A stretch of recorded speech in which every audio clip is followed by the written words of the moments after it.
Our friend Arjona asks, hey Ramsey, have you ever tried the conditioning program of Shawn T of Insanity? I started doing it as conditioning about a week ago, and I would be interested in your feedback on its efficiency, but also how to recover from it in terms of nutrition. Gracias.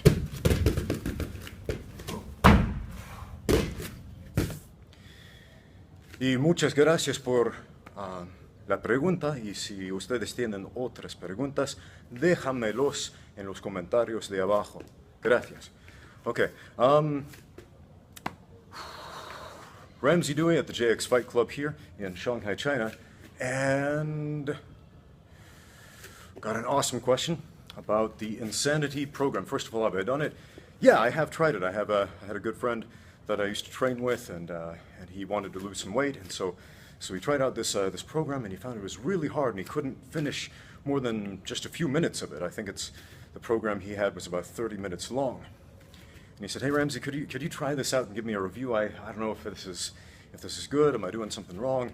Is this worth my time? Is it going to get me fit? Is it going to help me lose the weight, or whatever it was, right?" So I took the program home, put the DVD in my player, and sweat buckets for the next 30 minutes in front of the TV. Tried out a few different programs, and my review is basically, yeah, it's a load of calisthenics and plyometrics, and it just keeps going and going and going, and there's never really a big stopping or resting point in between. So hence the name Insanity, because it just goes on and on, right? So yes, it is very much a test of your muscular endurance, of your stamina, and so on. Now, is this good training for combat sports athletes? Well, I'm not going to tell you it's bad training, okay? Remember the 3 rules of fitness. Rule number 1, do something. Something is always better than nothing, right? The worst fitness program in the world is better than sitting on the couch eating potato chips, right? Now, rule number 2, do something that you enjoy, because if you don't enjoy it, you won't keep doing it. Now, if you love the Insanity program, if you love doing burpees and plyometrics and jumping around in front of your TV in your living room for 30 minutes every day, awesome, keep doing it, okay? If you don't love it, unless you got some severe mental dedication and willpower, you won't keep doing it, okay? So rule number 3, do something that you enjoy, that is effective. So how effective is the Insanity program? Well, it depends on effective for what, right? Is it effective to work up a sweat and burn up a bunch of calories? Yeah, absolutely. Okay. Is it more effective than sitting on the couch doing nothing? Yeah, absolutely. Okay. Is it effective to make you better at doing loads of burpees and squat jumps and squats and push-ups and things like that? Yes, absolutely. Okay, it's going to build up your muscular endurance. Right? Is it the most effective use of your time for training stamina and conditioning for combat sports? Probably not. Okay? Now, a professional fighter, even an amateur fighter, really all of us as human beings, even if we're not fighters, we all have a limited amount of time to work with, right? Now, I always shock my students when I tell them that if they're spending more than 90 minutes, 2 hours in the gym on their conditioning, they're probably doing it wrong, okay? Because you should be able to get everything done as far as strength and conditioning goes in 90 minutes. Okay, if you're spending more than 90 minutes or 2 hours, if you have to take more frequent breaks or whatever, then yeah, you're probably doing something wrong. You're probably wasting some time, too much downtime, or too much time doing less effective exercises, right? So as far as strength goes, what I do the most of, squats, deadlifts, pull-ups, the big compound movements where you get the most bang for your buck strength-wise, okay? And as far as conditioning goes, this is an interesting one. I think the most effective conditioning for Jiu-Jitsu, for example, is doing Jiu-Jitsu, right? People sometimes say, hey, should I do jogging to get in shape for jiu-jitsu? And I'll say, well, I won't tell you not to jog, but I'll tell you what I do. I do jiu-jitsu. I'll say, well, what do you do for cardio? I do more jiu-jitsu. What about boxing, right? Because if you come from a grappling background, striking is a whole different type of aerobic exercise. It uses different types of muscles. Okay, and so a lot of grapplers tend to get tired when they work their striking. Strikers tend to get tired when they work their grappling because they're doing what they're not used to. All right. So what's the best conditioning for boxing? Check this out. Boxing. Okay. What about cardio for boxing? Do more boxing. Yeah. And I know boxers, they do a lot of road work. They do skipping rope. They do a lot of shadow boxing, warm-ups, things like that. And that's all good. That's all good. I'll never tell you not to do that, right? But nothing prepares you for the activity like the activity itself. Okay? Now, depending on how much time you have to prepare for your specific activity, maybe you have all the time in the world, right? Then, yeah, you can try out some crazy stuff, right? You can try out that insanity program, do it as much as you want, right? Now, there is a certain value for fighters specifically that I would say from trying something that's really hard and really challenging that goes a really long time like that insanity program. Now, before I ever heard of insanity, I had a coach, awesome guy named Shawn Brenner. Yeah, go check him out. I think he's one of the instructors now at I'm blanking on your gym back in Utah, all the way over here in China, 54th Street Gym, maybe? Anyway, so Shawn, awesome coach, and he used to invite me over to his house to train me. Had a gym in his basement, and we'd do like boxing and circuits and stuff in his backyard. Awesome stuff to get ready for fights. Okay, just in addition to whatever we did at our separate gyms, right? And at the time I started training with him, I was not a very good athlete. My conditioning was not very good. So when I would fight, after 3 rounds of kickboxing, for example, I felt completely spent, right, in a way that wasn't good. Right, not because I left it all out there on the table, just because I didn't really have enough to bring to the table in the first place. Okay, so I started working with Shawn, and he gave me this crazy circuit one day that was 30 minutes long, not too much unlike the Insanity program. It was like 30 minutes long, and it was like kettlebell swings and kettlebell snatches and Turkish get-ups and what else? Burpees, tons of burpees, and it just went on and on, no breaks, and I had to keep going for 30 minutes, and every time I tried to take a break, every time I started to slow down, Shawn would just kind of light a fire under my butt and say, that little voice inside your head, I know it. I know what it's saying to you. It's saying, stop. It would be easier not to. Just quit. You don't have to do this, man. I mean, there are easier ways to make a living. You don't have to do this. Right, that little voice that makes you want to stop when the going gets tough. And I heard that, and I was like, whoa, how does he know what I'm thinking, right? Because he's been there before. Every athlete has, right? So he tells me, that voice does not own you. It does not control you. It is not yours. Your voice is louder. Your voice is stronger. Take control of the situation. When I heard that, I didn't feel more energized. I didn't have more glycogen in my blood. To the contrary, but there was a barrier in my mind that broke down. And you got to ask yourself, is it within the realm of physical possibility? Is it physically possible? Because if it is, then what's the barrier? It's the one up here, right? So around the 5-minute mark, I felt like I was going to die. I was like, oh, I'm dying. How am I possibly going to do this another 25 minutes? But again, awesome coach kept coaching me. Keep going. Shut that voice down. It's not you. It doesn't own you. It doesn't control you. And I was like, yes, I'm going to finish this no matter what, even if it kills me. And it brought me to this point where I felt like I was at the brink of death. And I'm not just saying that lightly. I mean, I have physically been at the brink of death before. I mean, I've spent an enormous amount of time hospitalized, unable to do basic basic motor movements, even breathing was difficult because I was physically at the brink of death. And at this point, I came so close to that, I thought, oh man, it's like that again. It is like that again. And I decided, I don't care. I don't care. I'm going to do this anyway. I'm going to do this anyway. It's either going to kill me or it's not. But I'm going to do it anyway. And I kept doing it. And I kept doing it. And we got about the 7-minute mark. And I was like, oh man, that really did feel like 30 minutes. Right?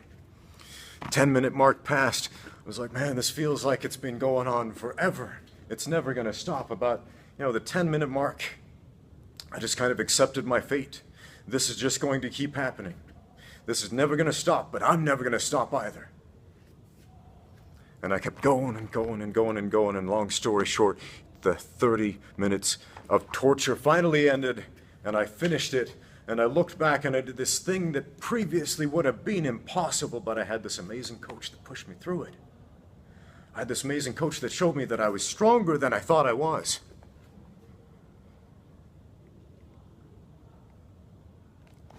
Now, what does that have to do with the Insanity program? Well, if that guy in that video, if he's that type of coach, if he pushes you to go farther than you thought you were able to, then awesome. Okay, because sometimes we need that experience. Do we need it every single day? Not necessarily. Some of us might. I needed that experience a couple of times in my life. Every now and then I go back and I dream up some crazy new circuit that just pushes me to the brink of death. And I remember my coach's words. I remember him saying, that little voice inside you, it does not own you, it does not control you. Push past it, take control. Your voice is louder, your voice is stronger.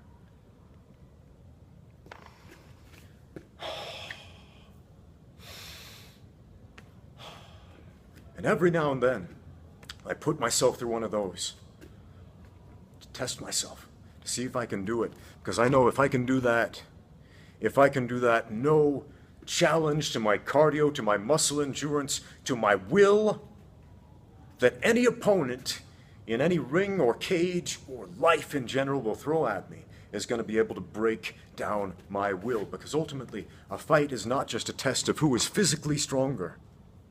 Yes, that is a huge part of it. Right, but when all other things are evened, you know what matters?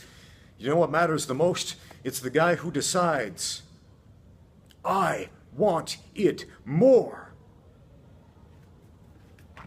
Another coach I admire very greatly, a man named Ricky Lundell. He's awesome. Look him up. Look him up. And if you ever have the chance, study under that man. Pay attention. Take notes. Right? I had the chance to compete against one of his students many years ago in a grappling tournament. And Ricky is an awesome coach. He instills values in his students as both fighters and as human beings, which are admirable. And one of those is, you must want it more. I have never heard him say that, but I have certainly felt that from competing with a student, that he wanted it more. It was a no time limits, no points, submission-only grappling tournament. And I got on the mat with this guy, and I felt like I was prepared. I was in peak physical shape. I'd been, training really hard for this. My technique was on point, and it was a fairly evenly matched fight. We were close in strength. We were close in size. We were close in experience. And we got out there, and I gave it everything I had, and he gave it everything he had, and we went for about 15 minutes or so. Lots of back and forth. And after about 15 minutes, fatigue really did become a factor for both of us. I mean, I saw fatigue in his eyes, and I felt fatigue in my soul. It's not just fighting against yourself, against a circuit. It's fighting against another human being trying to crush you, body and soul. And I realized at this point, he wanted it more. And because of that, and only because of that, he ended up winning the match. And I learned a valuable lesson that day. You got to want it more than the other guy if you want to win. Right? So, getting back to insanity, you had a second question.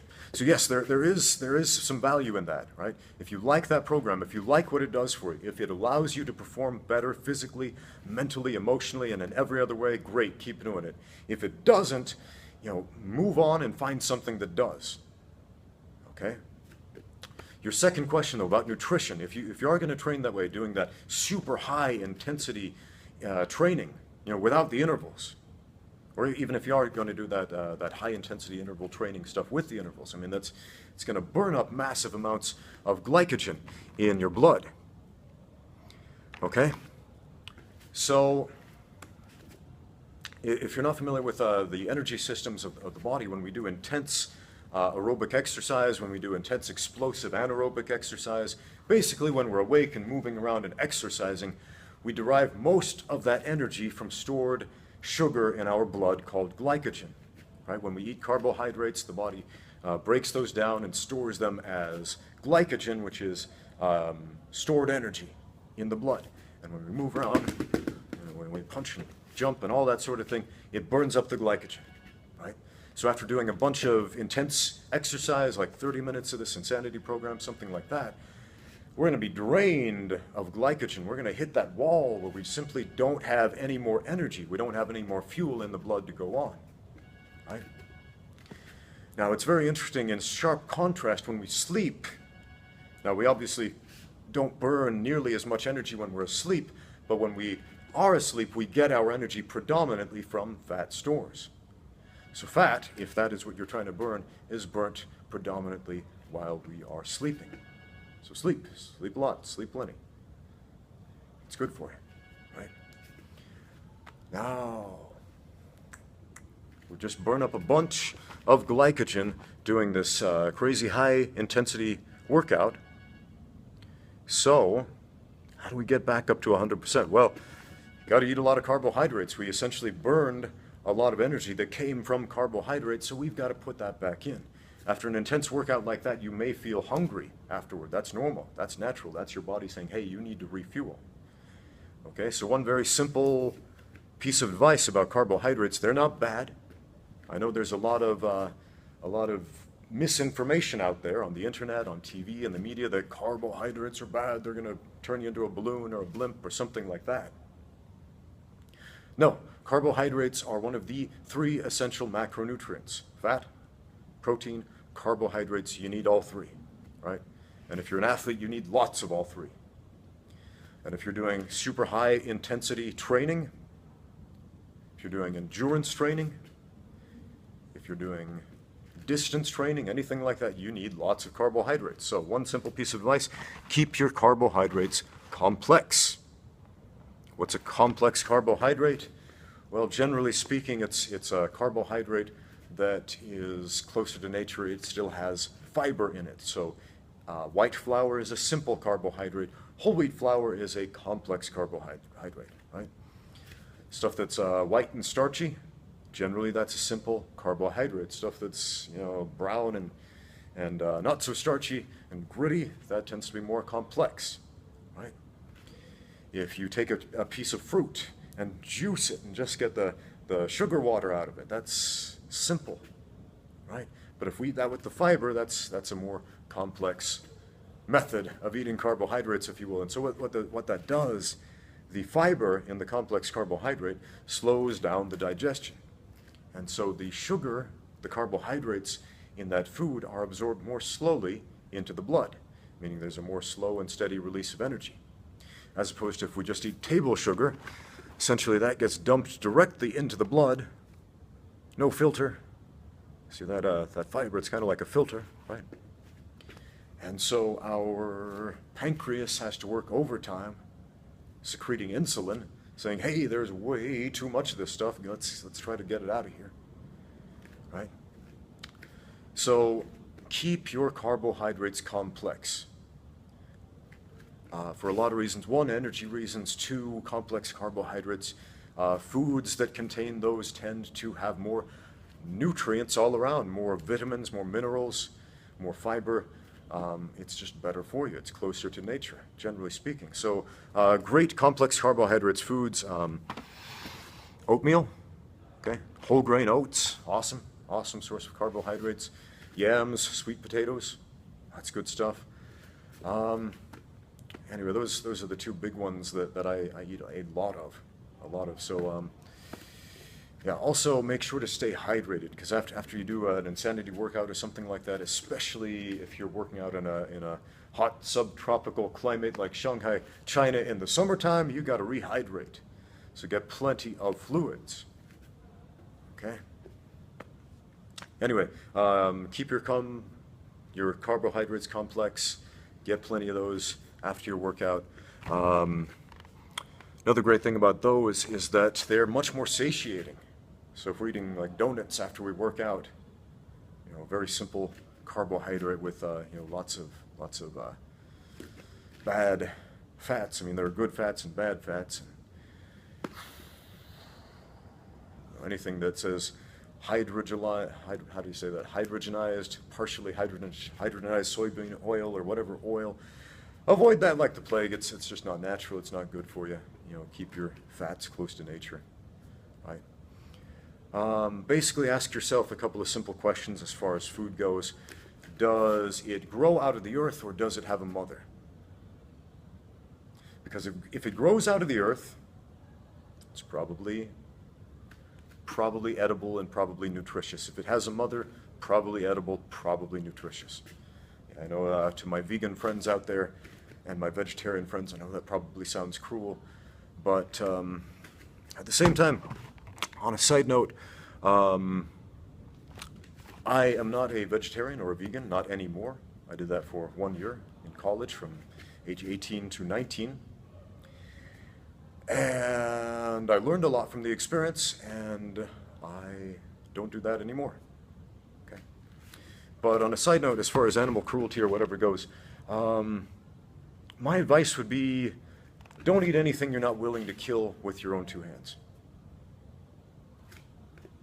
So, if you can't look something in the eye and do the deed yourself, I mean, maybe reevaluate what you're eating a little bit. Okay. I know that probably sounds weird. But think about where your food comes from.